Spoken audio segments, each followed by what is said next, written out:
la team tricot, est-ce que ça va? J'espère que vous passez un bel été et si vous avez de la chance d'avoir des vacances, profitez-en bien. On se retrouve pour un nouvel épisode de mon journal tricot. On va commencer par les projets terminés. Ce projet, vous l'avez vu déjà depuis quand même quelques temps, il s'agit des chaussettes du daron. Voilà, elles sont toutes les deux terminées, les talons sont faits, les fils sont rentrés et ça tombe bien puisque je les offre très bientôt.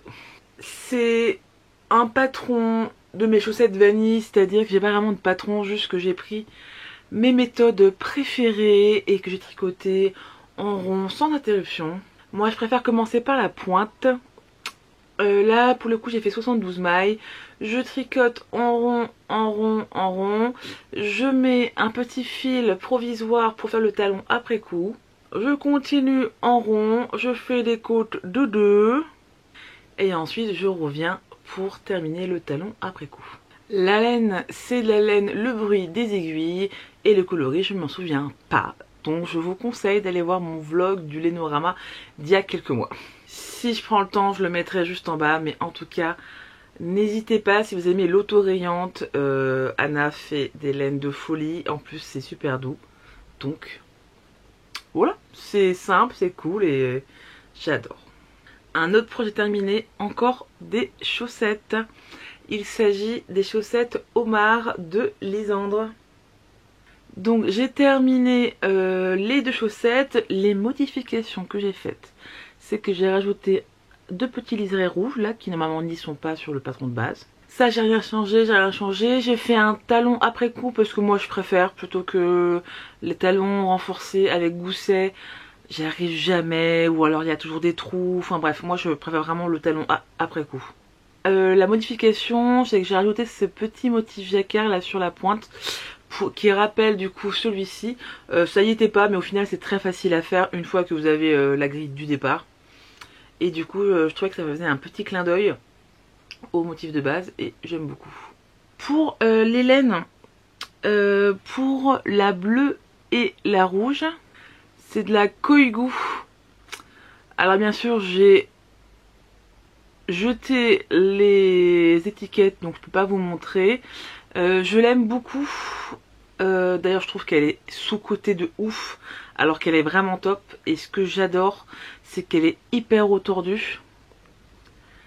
Et du coup c'est très agréable à tricoter et ça tient très bien dans le temps. Et franchement j'adore. Donc c'est un bleu qui est un peu nuancé, très discret. Et qui rajoute quand même un peu de caractère avec ses petites nuances. Voilà, j'aime beaucoup. Quant au rouge c'est la même chose mais il est uni. Et le truc de bien, si vous connaissez pas ce patron, c'est que vous voyez il y a des petits rangs en vert sur le motif qui donne vraiment un aspect carapace au homard. J'adore, j'aime beaucoup. Les deux laines Koigu, je les ai achetées sur l'année tricot. Notamment elle fait des soldes assez conséquentes sur cette marque parce qu'elle se débarrasse de son stock. Et du coup, les produits du coup ne seront pas renouvelés. Donc si vous voulez tester, je vous encourage. Alors il ne reste plus beaucoup. Le problème c'est que forcément comme elle vire ses stocks, il ne restait plus de Koigu blanc. Du coup, sur l'année tricot, j'ai acheté un mini de laine à chaussettes non teintes. Donc clairement on voit un peu la différence de texture et de grosseur si vraiment on s'y attarde très précisément, mais quand on le sait pas, on le sait pas, voilà. Donc la rouge il m'en reste encore pas mal, donc ça c'est cool parce que pour faire du jacquard en chaussettes notamment c'est très pratique. La bleue il me reste de quoi faire un petit jacquard aussi je pense. Et puis la blanche ça servira à un moment donné, voilà. Je ne les ai pas bloquées puisque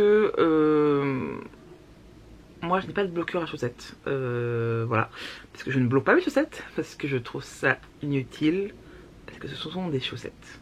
Et puis en vrai, flemme, tu vois. Sauf que comme c'est du jacquard, ça va vraiment mieux rendre une fois bloqué, donc il faut que je m'achète des bloqueurs. Et je prendrai des belles photos une fois qu'elles seront bloquées et mises en forme.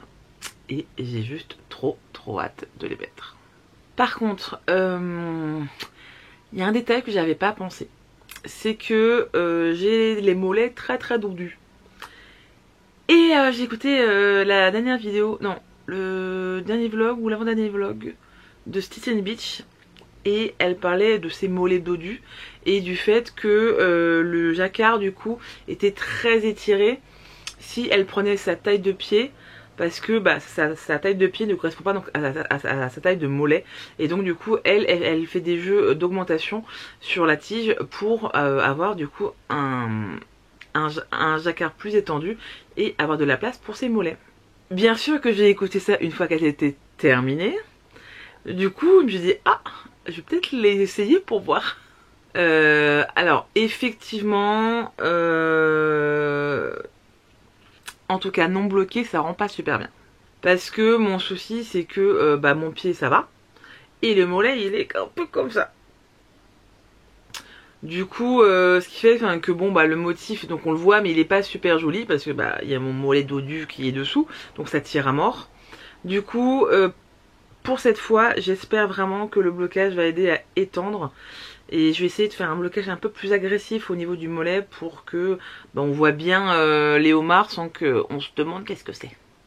Et je pense que si je refais des chaussettes en jacquard, pour moi, je ferai ma taille normale pour le pied et la taille au-dessus pour le jacquard. Bon voilà, mais on apprend en faisant des erreurs, hein. Et malgré le fait que je tricote depuis 12 ans, il nous arrive encore de faire des erreurs. Voilà. Un autre projet terminé qui n'est pas du tricot mais qui est du fil quand même. J'ai une amie qui vient d'accoucher. C'est pour elle que j'ai tricoté la couverture de naissance que vous avez vue dans le journal précédent. Malheureusement cette couverture a un petit souci de doublure. Je vais pas m'étendre ici mais grosso modo pour faire court, je l'avais laissée à une couturière et en fait la couturière s'est bien foutue de ma gueule, donc 15 jours plus tard la couverture n'est toujours pas terminée. Et comme je la vois d'ici peu, je me suis dit que je n'allais quand même pas venir les mains vides et du coup j'ai décidé de faire un peu de point de croix. J'adore le point de croix mais j'en fais très peu parce que je sais pas quoi en foutre après, tout simplement. Mais là c'était l'occasion parfaite, donc je me suis acheté un bavoir à broder et voici. Donc comme vous le voyez il y a une partie éponge et une partie toile d'Aïda. J'ai chopé un petit motif gratuit sur Pinterest. C'est brodé donc en fil de coton, c'est du point de croix. Et pour le prénom, que je connaissais pas du tout d'ailleurs, donc c'est vraiment mignon, voilà. J'ai trouvé donc un alphabet et j'ai juste collé les lettres sur mon ordinateur et du coup je l'ai brodé. Et au final, ça rend vraiment cool. Enfin, moi je trouve ça très très mignon. C'était assez simple et rapide à faire. D'ailleurs je remercie mon ami d'avoir choisi ce prénom parce qu'il est très court et donc très simple à broder. Et écoutez, ça m'a vraiment rappelé que j'aimais beaucoup le point de croix. Donc je pense que j'en referai peut-être d'ici quelques semaines, quelques mois, pour encore une fois des projets bébés parce que je trouve que ça s'y prête très bien. Et il y a vraiment des tas de modèles hyper mignons, hyper kawaii que j'adore. Donc voici mes 3 projets terminés et maintenant on passe aux encours.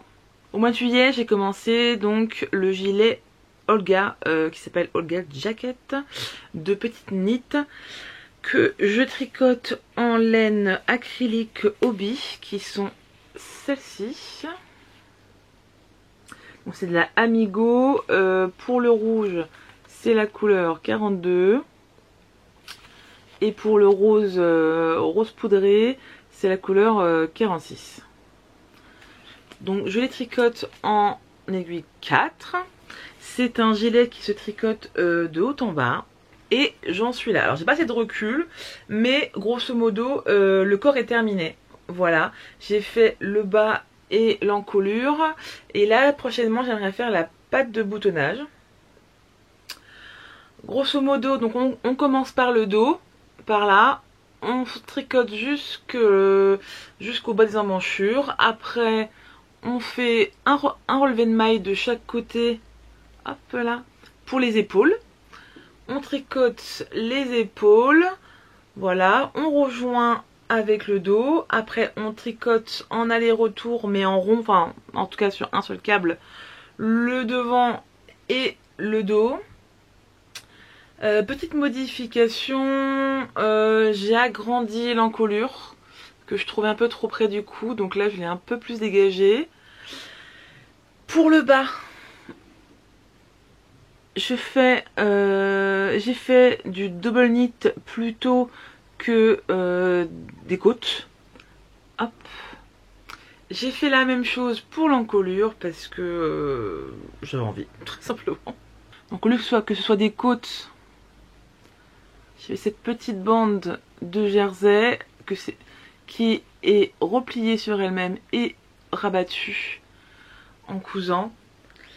Et du coup il me manque la patte de boutonnage et les manches, sachant que la patte de boutonnage je vais également faire du double knit comme le reste.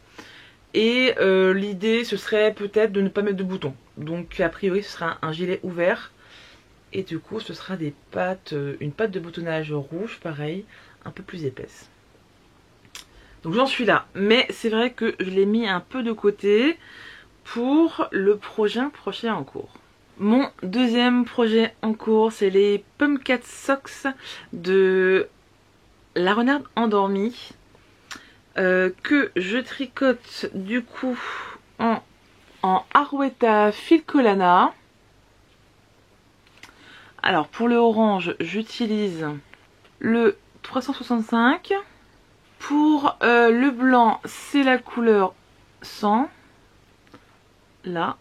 Pour le marron que je remplace par du gris chiné, hop, c'est la couleur 990. 990. Et je voulais faire aussi le noir donc dans cette laine là, sauf qu'il n'y en avait plus. Du coup j'ai pris une petite pelote de Katia qui est la United Socks. Hop, voilà. Qui est un poil plus épaisse. C'est vrai que la Arwetta, mais au final ça passe quand même dans le jacquard. C'est la première fois que je tricote de la Arwetta, j'en ai entendu beaucoup de bien. Alors, les points positifs, c'est vrai qu'elle est assez douce. Il y a pas mal de coloris. Et surtout, aussi, au niveau des prix, elle est très abordable. Et ça, c'est très cool. Ce qui permet du coup de prendre vraiment des jacquards avec 3, 4, 5 couleurs sans vraiment trop vous ruiner. C'est vraiment hyper intéressant. Par contre, le gros point faible, je trouve, de cette laine, c'est qu'elle se dédouble à mort. Donc il faut faire très attention à son aiguille. Et du coup, je me retrouve vraiment à avoir les yeux sur mon tricot plutôt que sur mon écran ou alors en train de papoter parce que les fils, c'est un peu compliqué. Donc je papote, je papote, mais je vous ai même pas montré où est-ce que j'en suis. Donc, le voici. C'est la première chaussette. J'ai fait du coup le jacquard. Donc là je le fais pour mon chéri, donc c'est en 72 mailles. Voilà, donc le jacquard est assez simple, mais par contre c'est que ce qui est chiant c'est que on a 3 fils. Donc parfois les pelotes s'en mêlent, c'est tout un truc. En plus j'ai pas envie de couper des fils parce que sinon après je me retrouve avec 15 000 fils à rentrer. Du coup je fais passer mon fil à chaque rang, etc. C'est une galère son nom. Bref, donc là j'ai terminé la partie jacquard. J'en suis à la partie couleur principale. Donc il y a ce joli gris chiné que j'aime beaucoup. Je le trouve vraiment mieux que le marron du modèle. Et voilà, donc là j'ai passé mon fil provisoire pour le talon. Je ferai un talon après coup. Encore une fois, j'ai pas suivi le talon du modèle qui est censé donc être un talon plus traditionnel comme pour les autres chaussettes. Mais moi ça m'emmerde. Alors je fais mon petit talon après coup et ça ira très bien. Et donc voilà, donc là j'en ai encore pour quand même quelques centimètres de pied, hein. Mais je suis très contente du rendu. Alors clairement c'est pas un modèle de saison, mais écoutez c'est lui qui l'a choisi donc je ne dirai rien. Et en vrai j'aime beaucoup les petits chats, donc écoutez c'est très cool. En plus j'aime pas l'été et je suis fan de l'automne et d'Halloween, donc moi écoutez ça me va très bien. Voilà, de toute façon mon esprit n'est plus là. Mon esprit est déjà à l'automne parce que je déteste l'été, je l'ai toujours détesté, hein. C'est 3 mois de transpiration et de moustiques, c'est tout. À la rigueur c'est plutôt cool quand on a la chance d'être en bord de mer, mais voilà, c'est la seule chose quoi. Donc là je passe un bon moment parce que puisque mon esprit est déjà là-bas. Et donc du coup maintenant je vais vous parler de mes projets de cet été, donc du coup plutôt du mois d'août quoi. Donc ça va être clairement mon projet de vacances. Donc je vais l'emporter avec moi. Je vais faire la deuxième aussi là-bas. Et comme ça je me dis que c'est un petit projet très simple et surtout qui prend pas de place. Ça franchement je le mets dans ma petite banane, dans les transports, dans le train, c'est super pratique et ça va se faire très très rapidement. En plus là j'en suis à la partie que du jersey, donc je peux bouquiner dans le train et tricoter en même temps. Ça va être top. Donc mon but ça serait vraiment de les terminer pour fin août puisque c'est notre anniversaire de rencontre, donc je me dis que c'est un beau petit cadeau. Donc je vais emmener ça en vacances, le but de le terminer assez rapidement. Mon autre but de l'été ça va être quand même de terminer ce petit gilet. Alors celui-là je l'emmène pas en vacances parce que bon bah vous voyez hein, en fait il prend de la place. En plus nous donc on se fait des vacances visites, donc en fait je vais pas me poser à la piscine pendant 15 jours, j'aimerais bien mais c'est pas le cas. Non, en fait je suis méchante parce que j'aime beaucoup les vacances visites hein. Juste que c'est pas vraiment propice à emmener des gros projets comme ça. En plus ça va me prendre une place de dingue et clairement j'aurai pas l'opportunité de me poser pour tricoter les manches ou l'encolure, donc ça m'attendra à mon retour et le but ça serait vraiment de le terminer dans les 15 dernières semaines d'août et comme ça de l'avoir pour la rentrée. Pour la rentrée. En plus au mois de septembre j'ai une journée de dédicace au salon du livre de Nancy, si je me trompe pas, et du coup j'aimerais bien le porter. Voilà, donc ça va être vraiment mon but de fin août, c'est de terminer ce petit gilet pour le porter au mois de septembre. Et bien sûr, comme je suis angoissée de terminer les chaussettes de mon chéri trop tôt dans mes vacances et du coup d'avoir des heures de train sans rien à tricoter sur le retour, je pense me prendre une petite laine à chaussettes auto-rayante du bruit des aiguilles parce que clairement ici on est très fan. Donc c'est le bruit des aiguilles.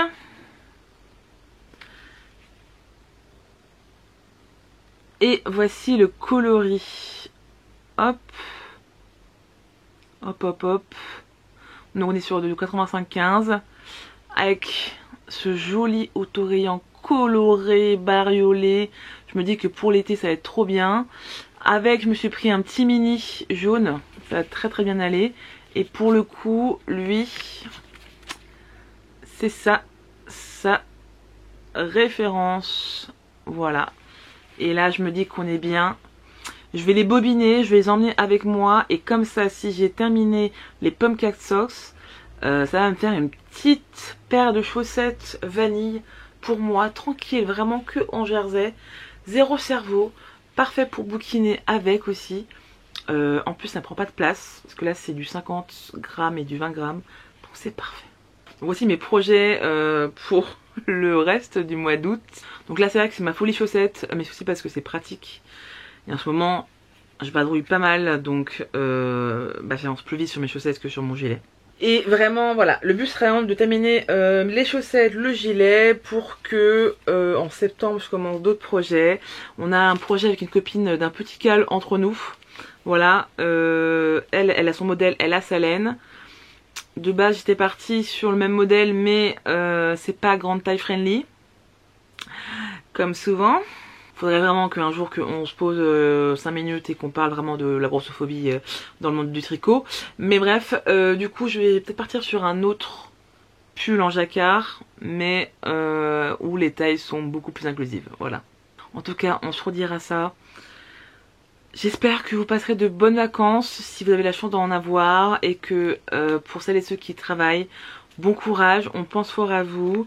Et moi je vous dis à très bientôt, soit la semaine prochaine si j'arrive à tourner ma vidéo d'avance avant les vacances, soit courant du mois d'août, on se reverra vite. Je vous fais plein de bisous et je vous dis à très vite pour d'autres aventures des nœuds.